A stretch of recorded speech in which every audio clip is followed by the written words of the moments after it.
This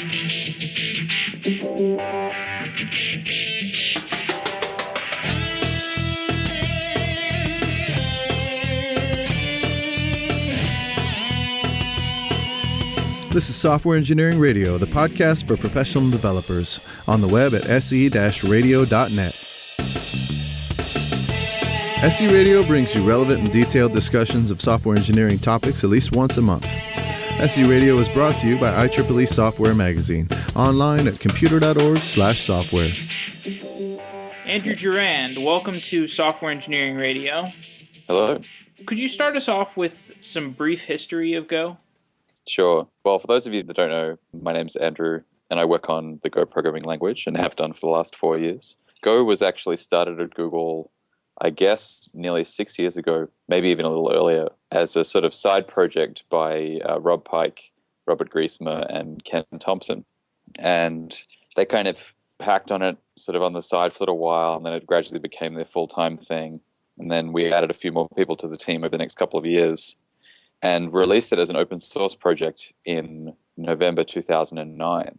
And we actually just celebrated our 4th anniversary of that release on Sunday. So it's now been an open source project for the last 4 years. About 2 years after the release, we released Go 1.0. That was actually last year in 2012 in March.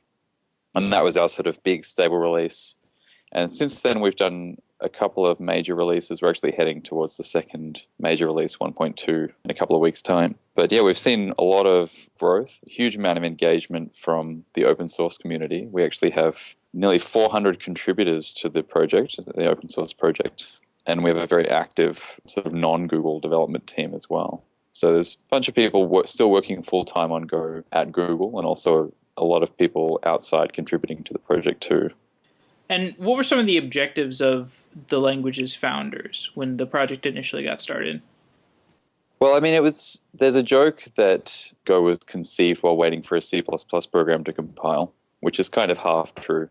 But basically, Go grew from a dissatisfaction with the development environments and languages that we were using at Google. None of them had really been designed, well, for one, recently. I mean, C++ and Java and stuff were more than a decade old by that stage. 2 in C++'s case. But none of these environments that we had were really designed to work at the scale at which we were working at Google. And, you know, everyone knows and thinks about Google in terms of scale of users and scale of servers. But one thing that's not talked about as often is the scale of engineering effort. So we have, you know, many, many thousands of programmers working on huge code bases. And it's largely just one big shared code base that we all sort of work on. And so no language was designed to work at this kind of scale. And so there are a lot of issues and a lot of kind of awful workarounds we've had to employ to simply function at this kind of organizational scale. And so Go was really an opportunity to think about a lot of the problems that we've encountered working at this scale and design a language and also design an environment that really works. And so one really good example of this is GoFumped. So GoFumped stands for Go Format, and it's a tool that just takes any Go source file and pretty prints it in the canonical formatting style. So it means that your Go code looks the same as anybody else's Go code. You can easily read other people's code bases. You don't have to talk about brace placement or indentation or any of those kind of nitpicky things in code reviews. It's all just kind of taken care of for you. And so that was one of the things that was designed into the language from the start. And there are many other such examples in Go's design that really make it easier to collaborate and to sort of write code bases of massive scale. And I imagine these things help when starting to build editors and maybe debugging tools for working with Go. So the language is designed to be easy to parse and by extension easy to sort of mechanically manipulate source code. So we have a growing suite of tools for actually parsing and processing and computing on Go source code. And so that's definitely one of the design goals of the language, is to make tooling really easy. Yeah, we've seen a lot of really nice tools. For instance, a recent tool that was just released by a couple of the Go team members is called Go Imports. And you can just feed a Go program through it, and it automatically updates the package import statements in the file to add or remove the relevant imports depending on what other packages you're using in the code. And so it uses a bunch of heuristics to figure out like which other libraries you want it to be using and then adds those import statements to the file. And so it really takes a lot of the friction out of working with, other people's code and just coding in general. And especially if dealing with large dependency libraries and waiting for the build times of enormous C++ projects was one of the motivations for creating the language in the first place. That seems especially relevant. Yeah. Also, that particular problem, for the people that don't know, is that to compile a C or a C++ program, any file that includes a header file needs to effectively reparse that header file while parsing the file that includes it. And so this kind of grows quadratically with your code base. And so it gets to the point where you're reparsing thousands and thousands of lines of header files just to include dependencies that you've already looked at in the compilation stages. And so Go is designed so that each package object, so each actual compiled object emitted by the compiler, contains all the information required to describe the transitive closure of its dependencies. So if you have a dependency tree that's like A imports B, which imports C, you can make changes to B, recompile A, it will recompile B, but it doesn't even need to look at C again. And so it kind of prunes that dependency tree and sort of means that your build system can more aggressively reuse older build artifacts. And so that's definitely like one of the major design goals of Go is to not do more work than is actually necessary. And it's kind of something that wasn't really thought about when C was designed in the first place. So we got to sort of fix that issue in Go. Can you describe how interfaces work in Go? Yeah, so Go has an interesting object model. So Go is certainly an object-oriented language. But if you come from, say, a Java or a C++ background, you might find the approach a little different because, for instance, Go doesn't have classes. It doesn't have a notion of inheritance in the same way. And so the way you structure programs in Go is typically quite different to the way you structure them in sort of the classical object-oriented languages. The linchpin of Go's object model is interfaces. And the way interfaces work in Go is that you specify an interface type which contains some method specifications. And so a classic one is the IO reader interface from the standard library, which defines one method. It's a read method. And anything which kind of provides a stream of bytes will typically implement this read method. But when they implement it, they don't need to specify that they implement it. Simply the fact of implementing that method of that specific specification means that it implements the IO reader. So there's no implements declaration. And so this has a really nice effect of decoupling pieces of code. You don't sort of have this kind of rigid system of declaring an interface in one place and then wherever you implement it, declaring it. Instead, you can be a bit more loose about it. You can declare interfaces in a sort of post hoc fashion, like when you discover that there are similarities between certain types and you want to use them in the same way. You can just declare an interface there and then use them as those interface types instead of having to go back and add your implements declarations back. And so it's kind of a difficult worldview to assimilate just by thinking about it. You really need to sort of get your hands dirty and use it a bit. But the end result of it is that Go objects tend to have fewer responsibilities and tend to be a lot smaller than objects in other languages. And we tend to build systems not by building type hierarchies, but instead by building small pieces that satisfy small interfaces and then composing them together. And I think this is a really kind of subtle but ultimately profound shift in focus to the way a lot of people have been writing software for a long time. For me personally, it's been hugely beneficial. I found that the code that I write in Go is a lot simpler and a lot more reliable than the code I was writing before in other languages. Were there initial frustrations when you were trying to design your code around such a different interface system? Well, I mean, it certainly helped that I had, the design of the language, the designers of the language sitting next to me at the time. But really, by the time I'd gotten to Go, I'd kind of become a little bit dissatisfied with the kind of hoops that a lot of these OO environments were making me jump through. And I was using Python and JavaScript pretty heavily at the time, so everything that I was doing was fairly unconventional, I guess, by that stage. So it wasn't it wasn't a stretch to kind of move into Go and sort of adopt this different approach. The main thing that I think people have trouble with coming into Go is just letting go of previous kind of techniques that they had used to structure things. Because there are a lot of design patterns associated with object-oriented programming.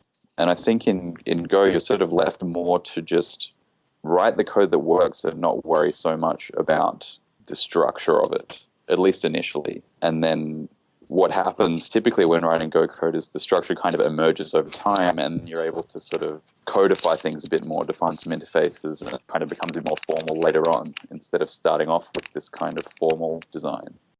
Yeah, it almost sounds like it's readability-oriented code rather than concurrency-oriented or object-oriented code. Certainly the language is like a readability-oriented language for sure. Can you tell me about the relationship between arrays and slices? Why did you settle on using them as a way to have fixed and variable length arrays? And how does this relate to static typing? Yes, so Go has arrays and slices, and arrays are kind of like Pascal arrays in that they have the size of the array as part of the type declaration. So if you declare a variable of type like 5 ints, then it's just an array of 5 integers, and it can't be grown, it can't be shrunk. And so there are situations where that's useful. Like if you wanted to declare a pixel of RGB, you might have an array of 3 byte values, and you're not going to need more or less, so that makes sense. But in situations where you want to work with arrays of varying lengths, we have this mechanism called slices. And a slice is basically a view on an array. And so if you allocate a slice, it actually allocates an array, and then you get this slice value that points to the array. And the slice value includes the length of the view to the array. And so you can be seeing, elements 1 through 4, or you can reslice to see fewer or more of those elements in the backing array. And to grow a slice, you either reslice the slice to see more of the backing array, or if you're out of space in the backing array, you reallocate and copy to a new backing array, and you get a slice value that points to this new backing array. And so it's kind of a compromise between, the real felicity of programming that you get from, say, Python's lists, which have a very simple programming model, some strange rough edges in places, but mostly you can just use them and not really think about them very much. But Go slices kind of make you think a bit more about what the machine's doing. But what you get in exchange is absolute control over the allocation characteristics of your program. So whenever you may be allocating more memory or copying or not when working with slices. They're one of the few novel things in Go as a language, and I think they work really well. And how does Go manage concurrency?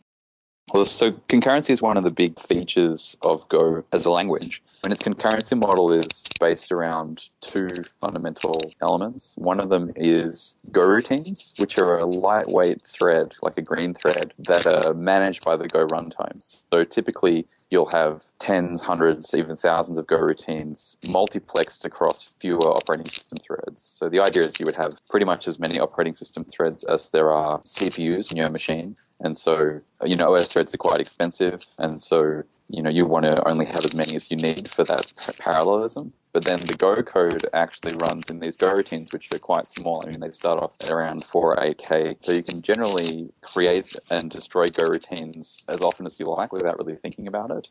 What that lets you do is write concurrent code in just a top-down sort of straightforward style. But you get the behavior of like an event-driven framework. So your code can block, but the runtime just immediately moves any blocking code away from being executed and then executes some code that can run. And so, you get that kind of really nice high-performance concurrency that you get from, say, Node.js, but you can run across multiple threads, and you can just write your code in a normal top-down style. You don't need to get into callbacks upon callbacks upon callbacks. And so it leads to a really comprehensible programming model, but with efficient runtime characteristics. And so that's the Go routines part. And then to communicate between Go routines, we have another primitive called channels, which are basically just like a typed pipe where you can send Go values through. And so if one Go routine does a send on a channel, another Go routine can do a receive from that channel, and in a thread-safe way, they can pass data back and forth, and they can also synchronize because the send and receive must happen simultaneously. And so channel it's derived from Hoare's Communicating Sequential Processes, which is a seminal paper on concurrent programming from, I guess, the 70s, maybe even the late 60s. If you haven't used them before, it's kind of a bit of a eye-opening experience starting to write concurrent code with channels, because it really lets you model concurrent processes, which are typically, real-world processes, in a way that is just very straightforward and easy to understand. Are they analogous to any features in other languages? Erlang has mailboxes, which are kind of similar. You can communicate between processes in Erlang in a similar kind of way, although their execution model is quite different. There have been some previous languages that provide these kind of features that Rob Pike worked on. One of them is LF, and another is NewSqueak. There's libraries that provide very similar kinds of concurrency mechanisms in other environments. Like there are, I think, like libevent for C might provide something similar. But none of them really work in precisely the same way as Go routines channels do. The particular implementation in this stage in Go is quite unique, I think. You touched on this a little bit earlier, but could you talk a little more about how imports work in Go?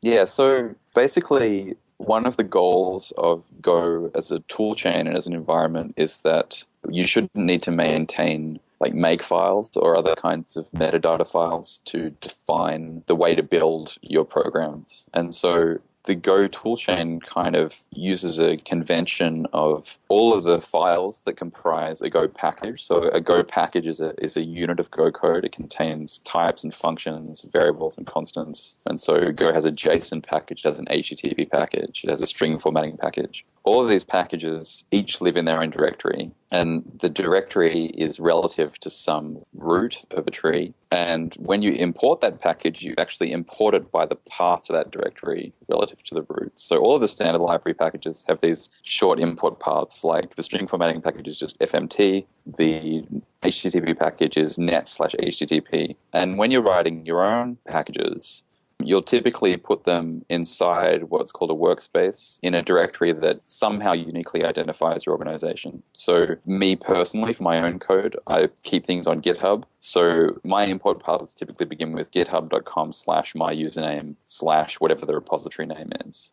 And so when I import my code, I'm actually importing it by its full, like universally unique path. So the first major benefit of this is that from the source code, the tool, it's called the Go tool, which you can use to build and test and so on. The Go tool can resolve all of those dependencies just by looking at the source code, because the import paths describe completely everything that's needed to locate those packages. And so that means that you don't need to maintain make files, you don't need to maintain any kind of build files.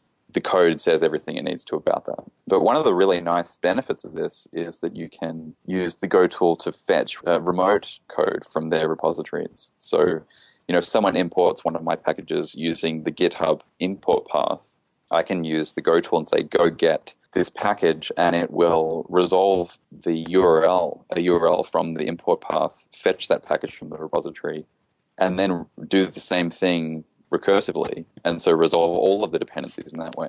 And so we get this kind of nice decentralized mechanism for fetching third-party code.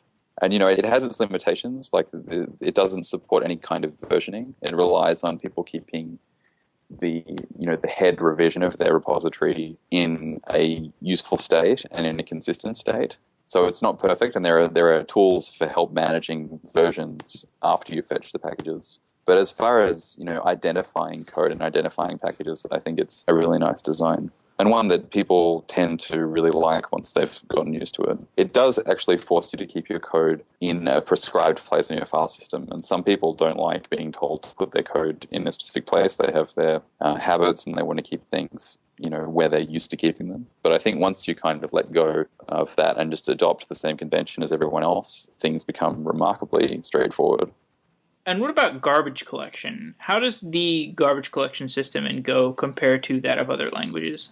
Well, so Go is a garbage collection language like a lot of the scripting languages like Java, and Go's garbage collector is pretty simple. It behaves pretty predictably. It's a stop-the-world garbage collector, so no user code runs while it's collecting garbage, but it's a very efficient stop-the-world garbage collector. And so it tends to perform pretty well. I mean, it hasn't seen all of the engineering effort that's gone into, say, Java's JVM garbage collector. But one distinct advantage that Go has over a lot of other garbage collector languages is something that I mentioned before, which is control over memory allocations.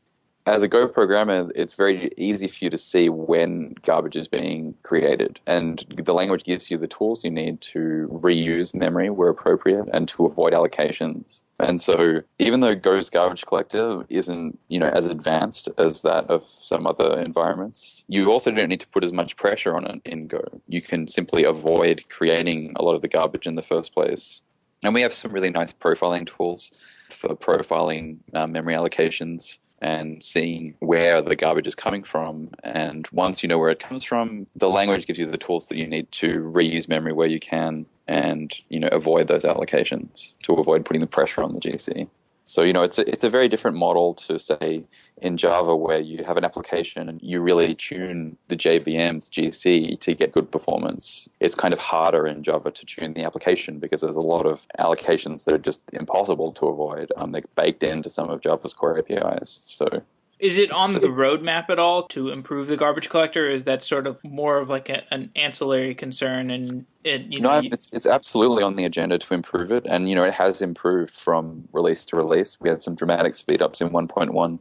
We should see some further precision improvements in 1.2, as well as some performance improvements. But these have all been incremental upon the original design. There are plans to, implement a new GC, but I think that will require some cooperation from the compiler as well. And at the moment, we're really talking about improving the compiler and, porting the compiler from C to Go, because it was originally written in C. It makes bootstrapping a lot easier that way. But we think, it's about time that we did a Go version of the compiler, and then, once we have that at some level of maturity, I think it'll be easier to approach improving the GC, because GC implementations tend to be pretty closely tied to the code generation stage. And so I think that's really the first thing that needs to happen. Let's discuss the compilation of a Go program. Like, I don't know how to approach the discussion without going too deep into the weeds, but maybe you can provide some overview. Well, so right now the design is that there's the compiler stage, which takes in Go source files and produces a package object file. And a package object file is not machine code. This is the state right now. It's not machine code. It's actually a kind of intermediate assembly language. So is this similar at all to Java bytecode?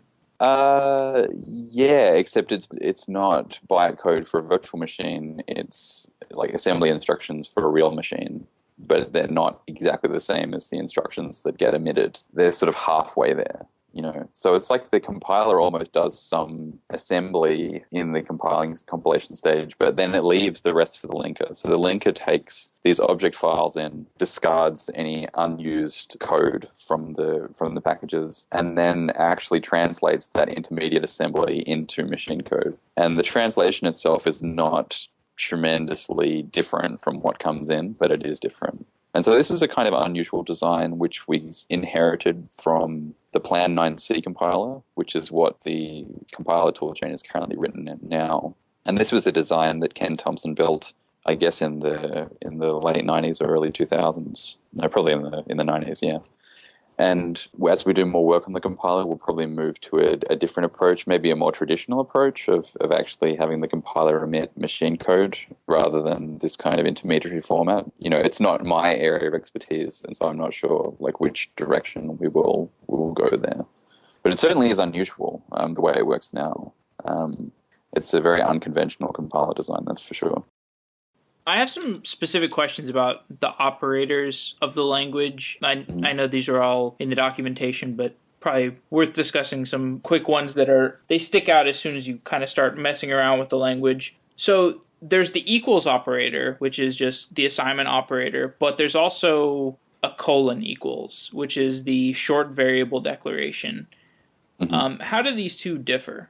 Well, colon equals is used to declare variables, and you're declaring them with some initial value. So, the colon is kind of important because it shows that you're creating a new name in that scope. But equals is purely for assignment. So you have some name on the left-hand side and then some value on the right-hand side. And so, they're similar in function, except the colon equals also declares the name. So it's hard to do it just by talking, but like colon equals is actually a shorthand for the variable declaration statement, which begins with the var keyword. So, you could have var x int to declare an x variable that's an integer. And if you wanted to give it some initial value, you could say var x int equals 1 to give it the initial value of 1.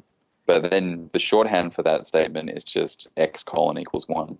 And so you can drop the var keyword, you just have the name, the colon equals, and the initial value. And then the type of that variable is inferred from the value that you give it. So because I'm giving it a 1, it infers that this is an integer variable. And so most variable declarations in Go are done with the colon equals operator, but it's really just like a shorthand for the more explicit variable declaration syntax that we have. Another question, why is there no ternary operator? Basically for readability, using the question mark colon, the ternary form that you see in C or JavaScript or something, it lets you write these really sort of terse lines that can do quite a lot. I mean, you could put function calls in there, and they get short-circuited based on, the conditions. So as a result, you can kind of pack a lot of functionality into a very small piece of space. And that's especially so when you are using multiple ternary operators in the one big expression. And, you see people doing that. And frankly, I think it's pretty awful. I mean, I've always sort of felt that can be kind of taken to an unnatural extreme. And Go as a language generally tries to discourage those kind of awfulnesses simply by making them impossible to do. I mean, it's still possible to write really ugly Go code, that's for sure. But generally, when there have been features like this that are very minor language features, just syntactical features, we tend to leave them out because it just makes the language more complex. It means there's yet another thing you need to know, another thing you need to think about when reading the code. And so, the alternative is just to use an if statement. And if statements are very easy to read, very easy to understand. And, it's a lot easier to see at a glance what's happening in an if statement. Whereas, with the question mark colon, you can bury a lot inside that small space. And this is the same motivation for not having the prefix operator, I assume. Having plus I. Yeah, so we don't have like a pre-increment. We just have an increment. So you can say I++, but not plus I. Right.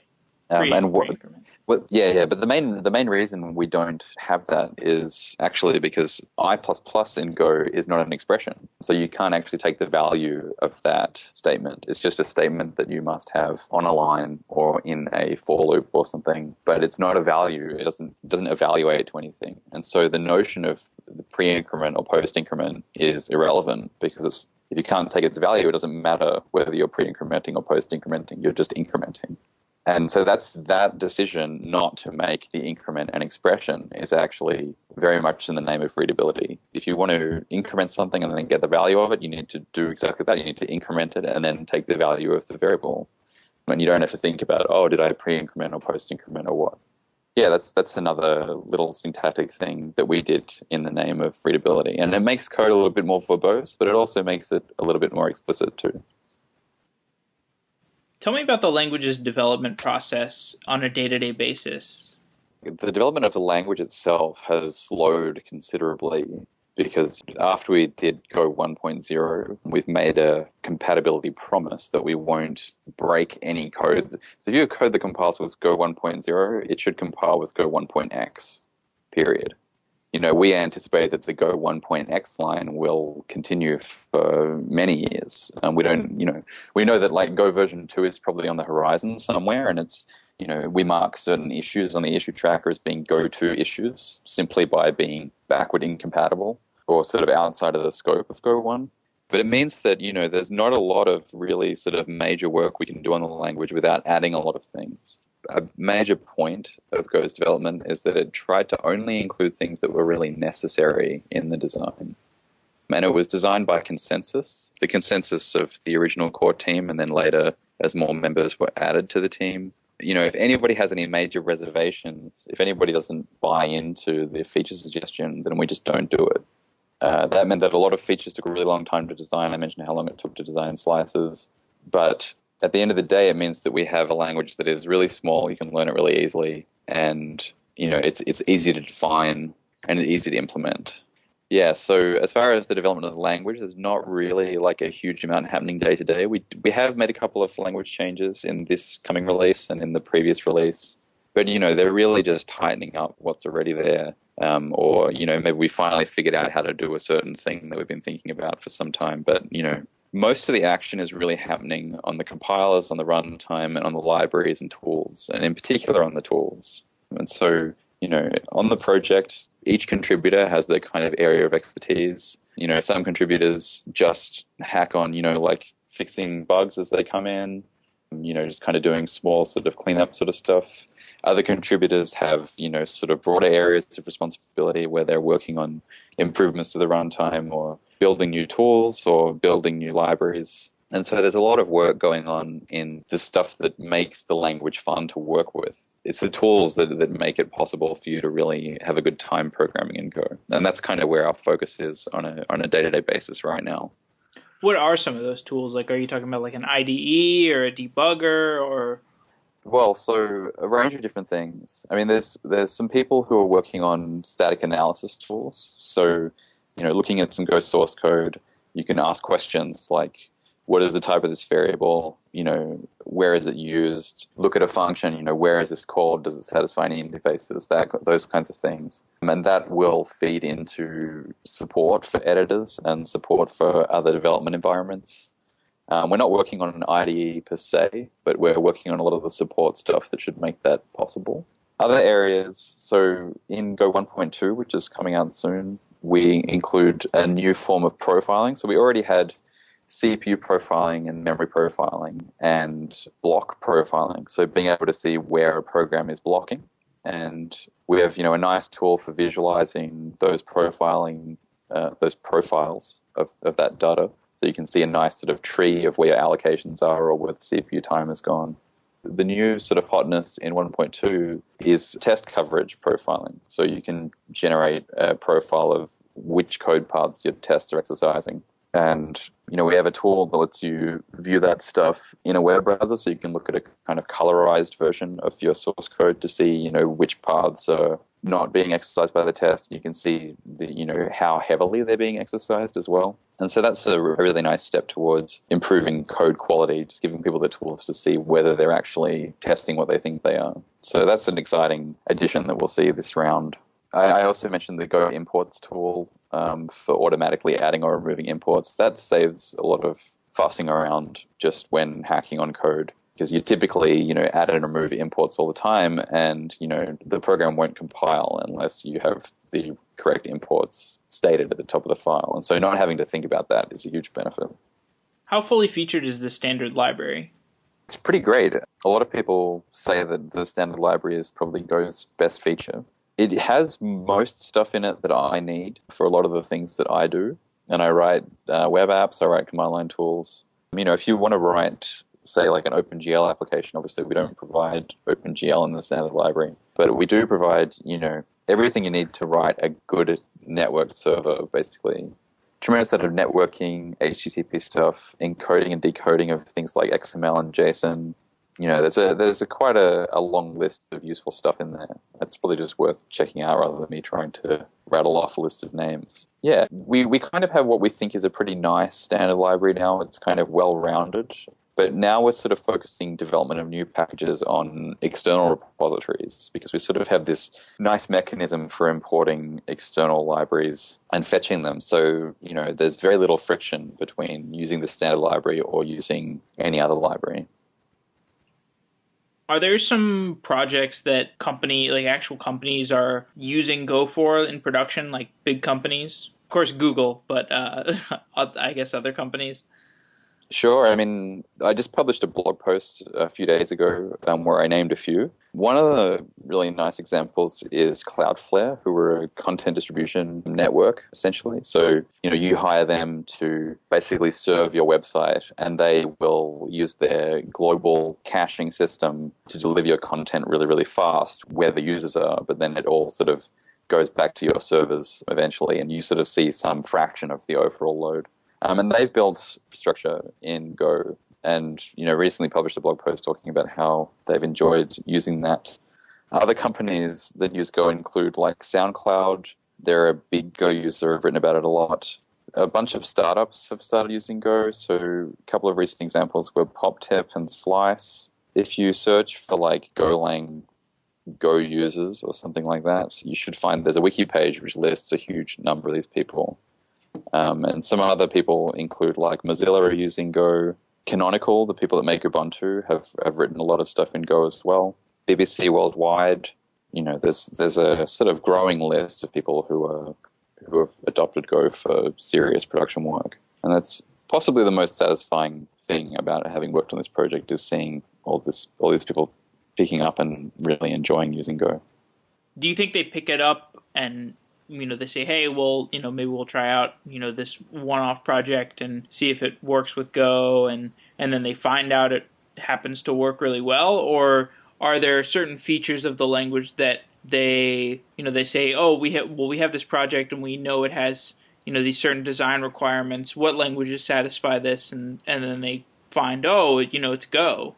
Well, the typical adoption process for Go is, someone at the company writes some small thing or rewrites some small thing in Go, just as like a proof of concept. And then, they build it and they hand it to their operations people, and the operations people say, wow, it's just one static binary. Okay, deploy that. And then it works.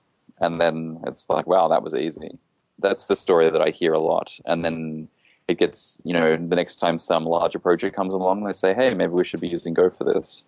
Of course, there are other people that have a different approach. At Splice, who are a music collaboration startup, they said that they, sort of evaluated a lot of the languages that they knew and that had used, and sort of, when they were building all their infrastructure, they decided to use Go because they said it was not specifically because of the features of the language, but because of the focus on tooling and testing and all the sort of elements that make writing large applications more manageable. That's very much a design goal of the language, as I was saying earlier. So that's not a surprise. To what extent does community participation drive development of the language? We have many contributors from the open source community. We have a sort of a cabal of maybe like a dozen regular contributors that do a substantial amount of work on the core. And, that varies from time to time depending on how busy people are and so on. But a lot of the operating system ports that we've seen have been done entirely by the community. For instance, the Windows port of Go was done by a group of volunteers and coordinated by them and led by them. And it's a really high quality port of Go, and it's part of the core.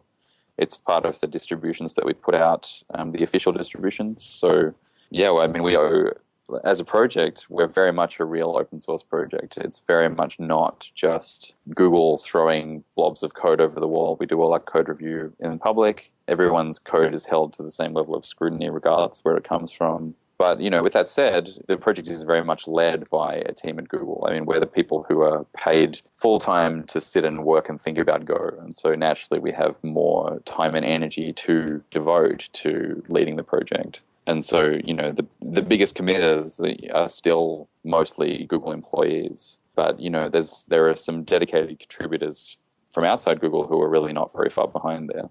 Are there any regular conferences?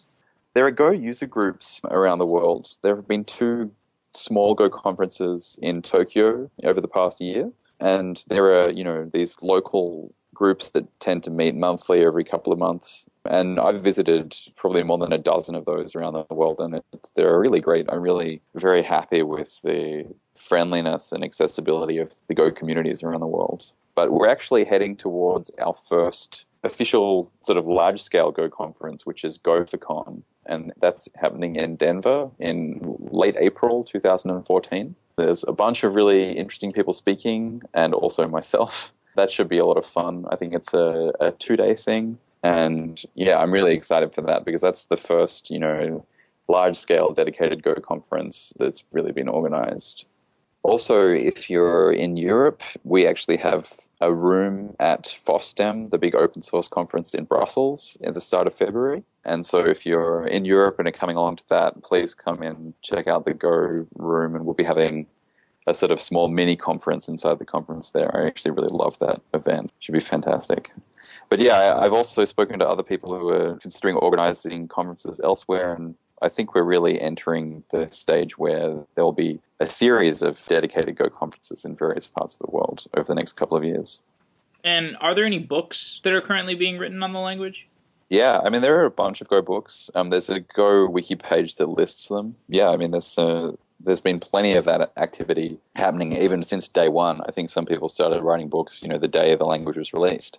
So yeah, there's plenty of content out there. I mean, when people ask me about learning, I still recommend visiting golang.org. We have a lot of articles. We have a lot of great information there that's just growing all the time. But, it's definitely worth checking out some of the other publications that people have done.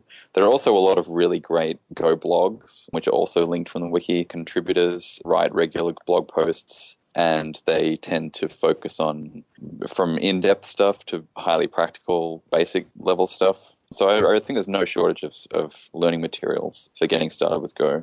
All right, Andrew. Well, thank you for your overview of the language. Really appreciate it.